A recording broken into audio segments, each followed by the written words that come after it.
আমাদের বাংলাদেশে একটা খুব পরিচিত দৃশ্য আছে। ধরুন আপনি অফিসে খুব মন দিয়ে কাজ করছেন, হঠাৎ দেখলেন আপনার কলিগ আপনার নামে বসের কাছে উল্টোমাল্টা কিছু বলে দিয়েছে। আপনার রক্ত মাথায় চড়ে গেল। আপনি ভাবলেন এখনই গিয়ে তাকে উচিত শিক্ষা দেব, সবার সামনে চিৎকার করে প্রমাণ করব যে সে মিথ্যাবাদী। কিংবা ধরুন কোরবানি ঈদের দিন বড় চাচার বাসায় গেছেন, সেখানে কোনো এক আত্মীয় সবার সামনে আপনাকে খোঁচা দিয়ে কথা বলল আপনার চাকরি বা বেতন নিয়ে। আপনি তখন ভেতরে ভেতরে জ্বলছেন। আপনার মনে হচ্ছে একটা জুৎসই জবাব না দিলে সবাই ভাববে আপনি দুর্বল, আপনি হেরে গেছেন। কিন্তু আপনি কি জানেন, ঠিক ওই মুহূর্তেই আপনি হেরে গেছেন। যখনই আপনি প্রতিক্রিয়া দেখালেন, যখনই আপনি আপনার অবস্থান পরিষ্কার করতে শব্দ খরচ করলেন, তখনই আপনি আপনার ক্ষমতা অন্যজনের হাতে তুলে দিলেন। আমরা কেন কথা বলি? কেন আমাদের প্রতিটা কথার জবাব দিতে হয়?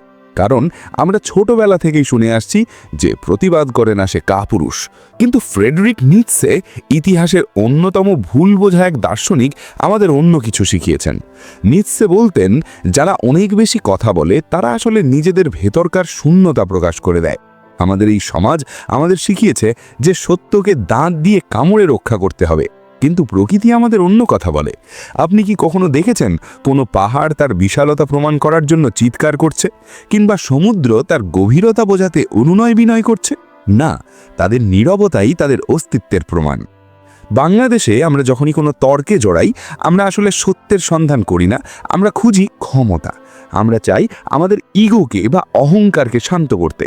যখন কেউ আপনার সমালোচনা করে, তখন আপনার ইগো আহত হয়। আপনি তখন সেই আহত ইগোকে মলম লাগানোর জন্য কথা বলা শুরু করেন। অথচ নিৎসের মতে, আপনি যখনই সাফাই দিতে শুরু করলেন, আপনি তখনই প্রমাণ করলেন যে আপনি অন্যের অনুমোদনের উপর নির্ভরশীল। নীরবতা মানে কি হেরে যাওয়া? নিৎসে বলছেন না, নীরবতা হচ্ছে এক ভয়াবহ উপস্থিতি। নীরবতা প্রতিপক্ষকে অস্থিতিশীল করে দেয়। ভেবে দেখুন তো, আপনার অফিসে সেই কলিগ যখন আপনাকে অপমান করার চেষ্টা করছে, আর আপনি তার চোখের দিকে তাকিয়ে একটা রহস্যময় হাসি দিয়ে চুপ করে থাকলেন, তখন তার অবস্থাটা কি হবে? সে ভেতরে ভেতরে কুঁ করে যাবে। সে ভাববে, কেন সে কিছু বলছে না? সে কি আমার দুর্বলতা জানে? সে কি আমার চেয়ে বড় কোনো গেম খেলছে? আপনার নীরবতা তার সামনে একটা আয়না ধরেছে। সে এখন আপনার সাথে লড়ছে না, সে লড়ছে নিজের অনিশ্চয়তার সাথে। বাংলাদেশে আমরা একে বলি গায়ে না মাখা, কিন্তু নিৎসের দর্শনে এটা স্রেফ এড়িয়ে যাওয়া নয়, এটা হচ্ছে এক প্রকার স্ট্র্যাটেজিক ডমিনেন্স বা কৌশলগত আধিপত্য। নিৎসে একটা টার্ম ব্যবহার করতেন, হার্ড মোরালিটি বা পালের মানসিকতা। আমাদের সমাজে অধিকাংশ মানুষ পালের ভেড়ার মতো। তারা চায় সবাই তাকে ভালো বলুক, সবাই তাকে সঠিক জানুক। এই যে অন্যের চোখে ভালো হওয়ার নেশা, এটাই আপনাকে দুর্বল করে রাখে। আমরা যখন আত্মীয়দের অবহেলার শিকার হই, তখন আমরা প্রমাণ করতে চাই যে আমরা সফল। আমরা মুখে বলি, দেখুন আমি কত টাকা কামাই করছি। কিন্তু নিৎসের ভাষায় যাকে প্রমাণ করতে হয় সে ইতিমধ্যেই পিছিয়ে আছে।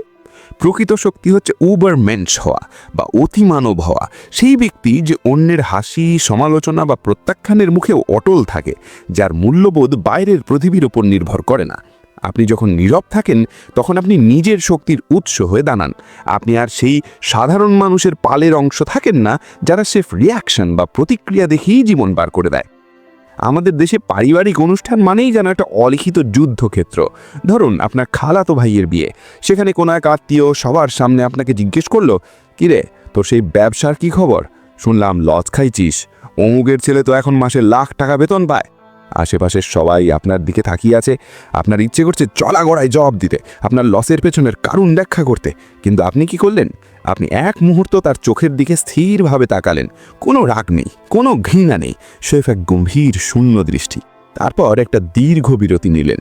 ওই 5-10 সেকেন্ডের নীরবতা পুরো আড্ডার পরিবেশ পাল্টে দেবে। আপনার মামা তখন অস্বস্তিতে পড়ে যাবে। সে নিজের কথা লুকানোর জন্য নিজেই আবার কথা বলা শুরু করবে, না মানে আমি তো এমনি বললাম আর কি। দেখুন, আপনি একটি শব্দ খরচ না করে তাকে তার নিজের নিচু মানসিকতার মুখোমুখি দাঁড় করিয়ে দিলেন। এটাই নীরবতার আসল ক্ষমতা।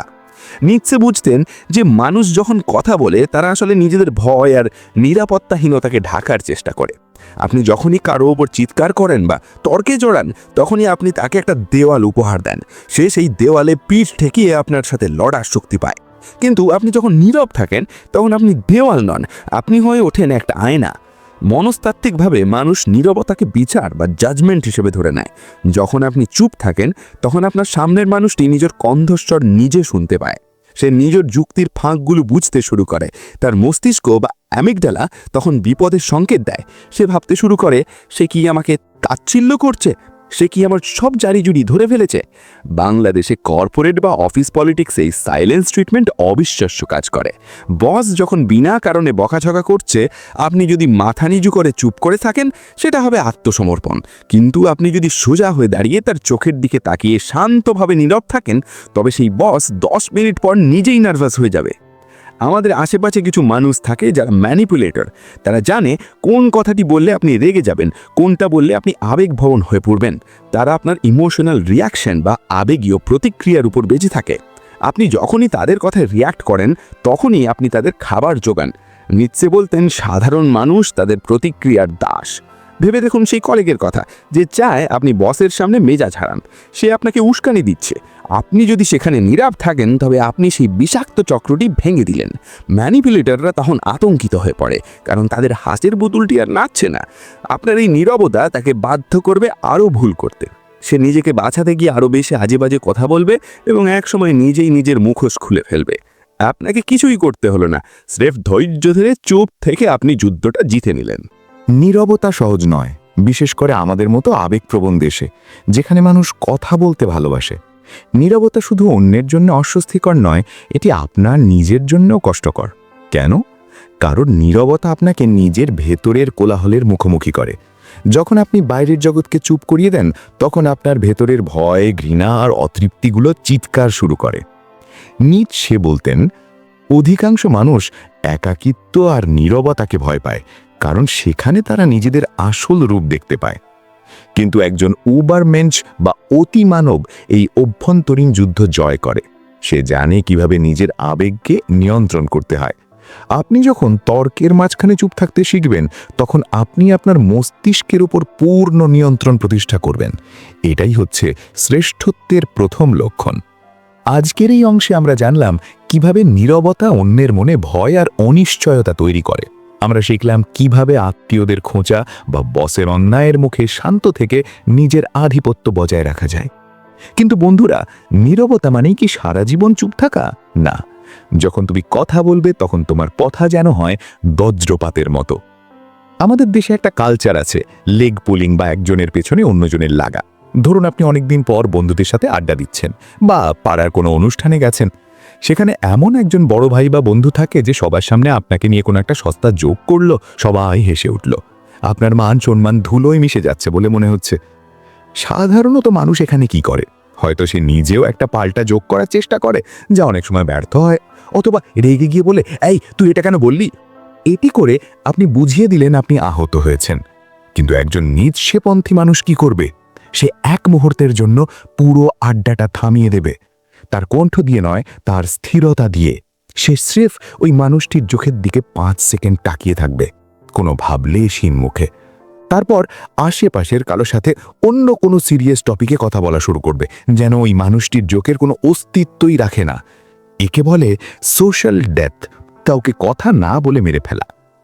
নিৎসে বলতেন, যে নিজের ওপর নিয়ন্ত্রণ পায় না, সে চিরকাল অন্যের আজ্ঞাবহ হয়ে থাকে। নীরবতা সফল করার জন্য আপনার শরীরকে কথা বলতে হবে। আমাদের দেশের অনেক মানুষ কথা বলার সময় হাত পা বেশি নাড়ায়, অস্থির হয়ে পড়ে। এটা দুর্বলতার লক্ষণ। আপনার বডি ল্যাঙ্গুয়েজ হতে হবে নিথর সমুদ্রের মতো। 1. Eye contact. কারো দিকে তাকিয়ে চোখ ফেরাবেন না। যখন কেউ আপনাকে অপমান করছে, তার 2 চোখের মাঝখানে স্থিরভাবে তাকিয়ে থাকুন। একে বলা হয় ডেড আই স্টাডি। এতে প্রতিপক্ষ মনে করে আপনি তার ভেতরে কে চলছে সব পড়ে ফেলছেন। 2. ধীর গতি। দ্রুত কথা বলা বা দ্রুত নড়াচড়া করা মানে আপনি নার্ভাস। একজন লিডার বা উবারমেন্স সব সময় ধীর স্থির। সে যখন চেয়ারে বসে, সে পুরো জায়গা দখল করে বসে। তার নীরবতা তখন আশেপাশে একটি আধিপত্যের বলয় তৈরি করে। সারা জীবন চুপ থাকা মানে আপনি বোবা, নীরব নয়। নীরবতার আসল মজা হচ্ছে সঠিক সময়ে সেটি ভাঙা। যখন আপনি 20 মিনিট চুপ থেকে মাত্র একটি বাক্য বলবেন, সেই বাক্যের ওজন হবে 20 কেজি পাথরের মতো। ধরুন অফিসে কেউ আপনাকে নিয়ে মিথ্যাচার করছে। আপনি দীর্ঘক্ষণ শান্ত থেকে তাকে বলতে দিলেন। সে যখন হাঁপিয়ে যাবে, তখন আপনি খুব নিচু কিন্তু গভীর স্বরে শুধু একটি প্রশ্ন করবেন, আপনার কি আজ শরীরটা বেশি খারাপ? অথবা আপনি কি সত্যি বিশ্বাস করেন যে আপনি যা বললেন তা যুক্তিযুক্ত? ব্যাস, এই একটি বাক্যেই আপনি বলটি তার কোর্টে পাঠিয়ে দিলেন। এখন তাকে প্রমাণ করতে হবে যে সে সুস্থ বা তার কথা যুক্তিযুক্ত। আপনি তাকে আপনার স্তরে নামিয়ে আনলেন না, বরং তাকে তার নিজের নিচুতায় ফেলে দিলেন। নিচে এটাকে বলতেন উইল টু পাওয়ার, নিজের ইচ্ছা শক্তি দিয়ে অন্যের বয়ান বা ন্যারেটিভ বদলে দেওয়া। মানুষ তাকেই ভয় পায় যাকে সে বুঝতে পারে না। বাংলাদেশে আমরা খুব দ্রুত আবেগী হয়ে যাই। কেউ একটু ভালো বললেই সব গোপন কথা বলে দিই, আবার কেউ একটু খারাপ বললেই কান্না করি। নিৎসে বলতেন সব গভীর জিনিসই মুখোশ পরে থাকে। আপনার নীরবতা হচ্ছে আপনার রহস্যের মুখোশ। যখন আপনি চুপ থাকেন, মানুষ আপনার পরবর্তী পদক্ষেপ বুঝতে পারে না। তারা আপনাকে নিয়ে অনিশ্চয়তায় থাকে, আর এই অনিশ্চয়তা থেকেই জন্ম নেয় সম্মান। আপনার কলিগ বা আপনার আত্মীয়রা যখন জানবে না যে আপনি কখন রিয়্যাক্ট করবেন, তখন তারা আপনাকে নিয়ে কথা বলার আগে 10 বার ভাববে। আপনি যখন নীরব থাকেন তখন আপনি আপনার জীবনের চিত্রনাট্য নিজেই লিখছেন। আপনি আর অন্যদের প্রতিক্রিয়ার ওপর নির্ভরশীল নন। আপনি নিজেই একজন বিপজ্জনক মানুষ হয়ে উঠছেন। তবে সেই বিপদটি শারীরিক নয়, মানসিক। আজ আমরা শিখলাম কিভাবে নীরবতাকে আক্রমণাত্মক অস্ত্র হিসেবে ব্যবহার করতে হয়। আমরা জানলাম আই কন্ট্যাক্ট এবং ধীর গতির মাহাত্ম্য, এবং সবচেয়ে গুরুত্বপূর্ণ কিভাবে মাত্র একটি বাক্যে প্রতিপক্ষের দম্ভ চূর্ণ করতে হয়। কিন্তু সাবধান, এই ক্ষমতা যখন আপনার হাতে আসবে তখন আপনি অহংকারী হয়ে উঠতে পারেন, আর সেখানেই লুকিয়ে আছে পতন। নিৎসে আমাদের সতর্ক করেছেন, দানবের সাথে লড়াই করার সময় খেয়াল রেখো তুমি নিজেই যেন দানব না হয়ে যাও। আমাদের বাংলাদেশে একটা কথা খুব প্রচলিত, খালি কলস বাজে বেশি। আপনি আপনার আশেপাশে তাকিয়ে দেখুন, যারা সারা দিন নিজের বড়াই করে, যারা মানুষকে ছোট করে আনন্দ পায়, যারা ফেসবুকে বা চায়ের আড্ডায় সারাক্ষণ বিতর্কে লিপ্ত থাকে, দিন শেষে তাদের অর্জন কতটুকু? অন্যদিকে আপনার এলাকায় বা আপনার চেনা পরিচিতদের মধ্যে এমন একজন মানুষকে খুঁজে পাবেন যিনি খুব কম কথা বলেন।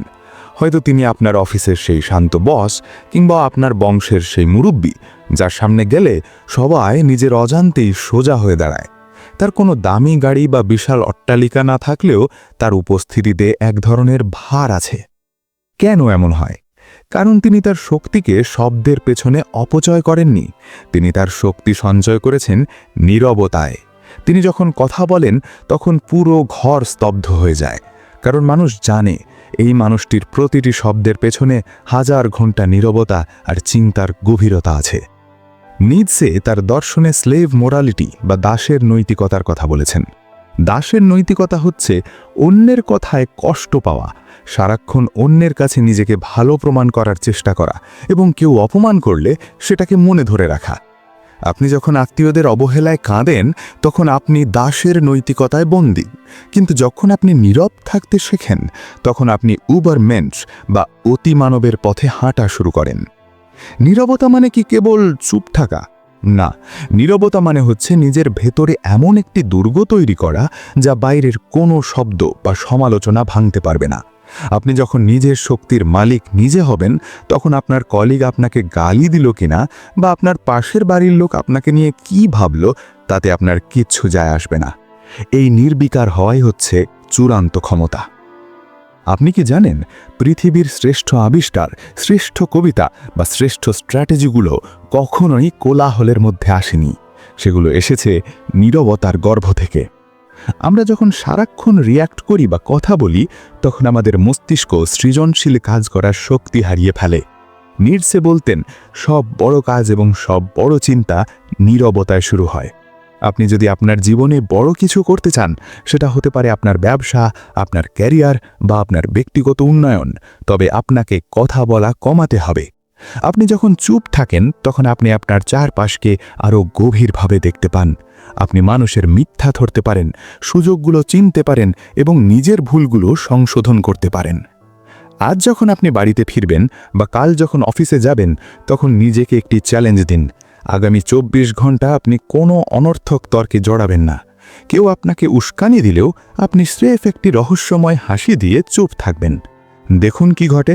আপনি অবাক হয়ে লক্ষ্য করবেন আপনার ভেতরের আত্মবিশ্বাস বাড়ছে।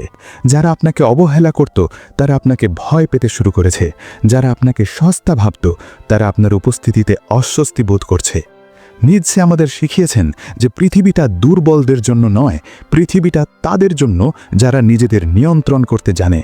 আপনার নীরবতাই হবে আপনার সবচেয়ে বড় ভাষণ।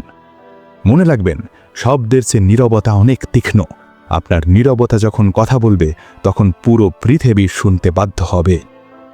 আপনার যদি এই যাত্রাটি ভালো লেগে থাকে তবে নিজে কমেন্ট বক্সে লিখে যান, আমি সেই নীরবতা বেছে নিচ্ছি যা সম্মান আদায় করে। এই একটি বাক্য আপনার অবচেতন মনে গেঁথে যাবে এবং আপনাকে একজন উবার ম্যানস হিসাবে গড়ে তুলতে সাহায্য করবে।